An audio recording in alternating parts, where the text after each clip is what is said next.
in your conversation with Jean-Philippe Marceau, you dropped the kind of bomb on the very analytic conversation when you brought up love being the key to everything. So many are afraid to go to this topic, or they usually just brush it off to its chemical hormone makeup within our biology. The day before you gave us that preview, I happened upon Like Stories of Old video about Interstellar. In it, he talks about perhaps the underlying theme of the movie, and the one no one is talking about is love, and can be seen around the narrative of Dr. Brand saying, quote, love isn't something that we invented. It's observable, powerful. It has to mean something. Maybe it means something we can't yet understand. Maybe it's some evidence, some artifact of a higher dimension that we can't consciously perceive. Love is the one thing that we're capable of perceiving that transcends dimensions of time and space. Something else that transcends time and space is memory. And when I think about memory, I think about do this in remembrance of me, or remember me when you come into your kingdom. There are many other examples that link remembrance and love throughout Scripture, especially Psalms. Do you have any insights on this linkage, and or are there any church fathers who speak on this? There is a link between love and memory. This is the way that I understand it. I don't know if the church fathers have talked about this specifically, but love is definitely more than, you know, the chemical whatever. You have to understand. I think this is the best way to understand love. Love is the capacity for unity within diversity, or the capacity for diversity within unity. That's what love is. Love is the capacity for things to come together and be one, be together, without one thing being destroyed or absorbed by the other. Okay. You know, we have this image, for example, in Brahmanic Hinduism, of, you know, the returning like a drop of water into the ocean. Like that's the ultimate enlightenment, you could say. But for Christians, that definitely is not the case. For Christians, the unity, being made one with God, being united to God, does never negate your particularity.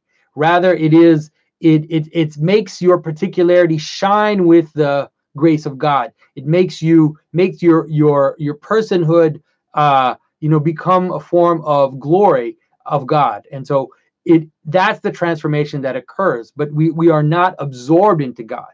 And so that's what that type of relationship is what we mean when we talk about God. And the life of the Trinity is exactly that. That is, the Father, the Son, and the Spirit are three distinct persons, three distinct hypostases that are completely and utterly one. And so it's an aporia, but at the same time, it is also the key to understanding how reality lays itself out in an absolute way. It's an absolute representation of what we experience relatively in the world. That is, this notion that we can both experience unity in something and multiplicity at the same time. Whereas in God, those two things are not even in a hierarchical relationship. The one and the many, you know, are total, you could say. They're total. So that's a good way to see it. Now, memory is, this is the way that I understand memory. Memory is unity with something within distance. And so memory is the capacity to be united to something, to identify with something, despite you being far away from it. Okay? And so, I mean, just in a general sense, to remember something is to recall. And so when you recall something, you are bringing back, you're participating to a certain extent to something which is no longer there, something which happened a long time ago.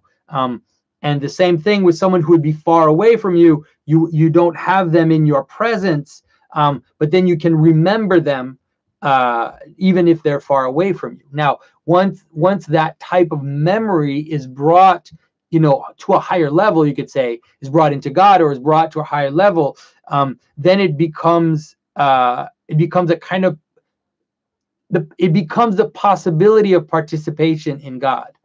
And so when we say when Christ says, "Does this in remembrance of me," and when we talk about the idea, let's say, of God remembering Noah, for example, or Jonah remembering God when he was down in the fish, it's like Jonah and Noah were at the ends of the world. They were in the waters. They were in the chaos. And then, despite the fact that they were so far and they were so much in the darkness, then the memory connects them to God, even no matter how far they are, it connects them to God. So you can imagine memory as the hierarchy, which connects all the different levels together. And so no matter where you are on the hierarchy of being, you could say, if you remember God, then you are connected to God, right? And that's the way to start, let's say, the ascent. And so hierarchy is a form of memory as well. So you can imagine it like I always use the military hierarchy because it's so easy. It's such a clear hierarchy. It's like the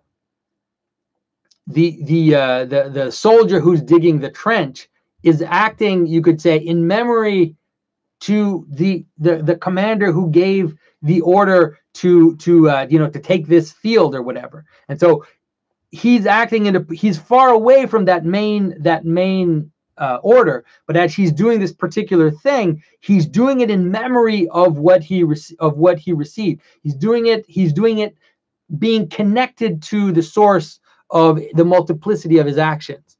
And so that is, to me, that is related to love, because love in a certain manner is also is similar, because it is the capacity for things to be one and many at the same time, whereas memory is really is the sense of that which covers the distance, you could call it, between you and your origin, or you and your goal, or you and your all that. So hopefully that answers the question.